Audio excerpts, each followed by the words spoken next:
Yeah. So how do you get rid of the square root? What's the opposite of square? You put a 2. Put a square. Put a square. Correct. So you put a square here, then you have to put a square here. Yes. So this is called, you counter the effect of the square root by squaring it. Yes. Because the opposite of square root is square, right? Yes. Then of course the other way around is also true. Yeah. Right? Vice versa.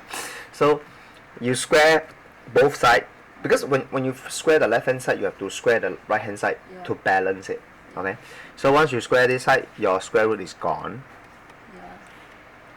And then you end up with 4 over 9, right? Yeah. Yeah. So after that you just cross multiply. Then you can find. Okay.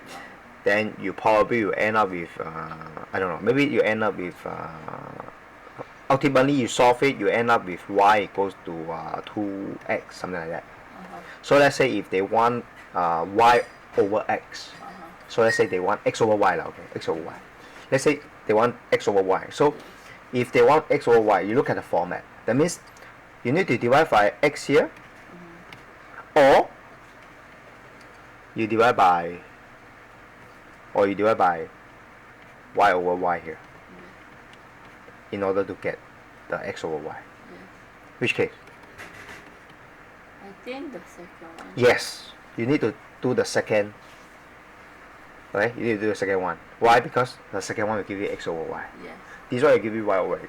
So it really depends what they want. Yeah. So if they want x over y, then you don't have to do this. So you just do this, and then what you have.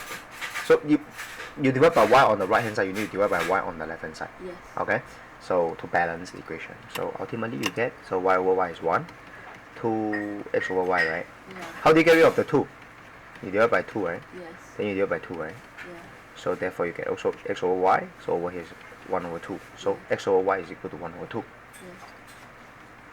But of course I'm not doing this question now. I'm just telling you if they. I'm giving an example. So hopefully you just continue from this example. Okay. Okay, good.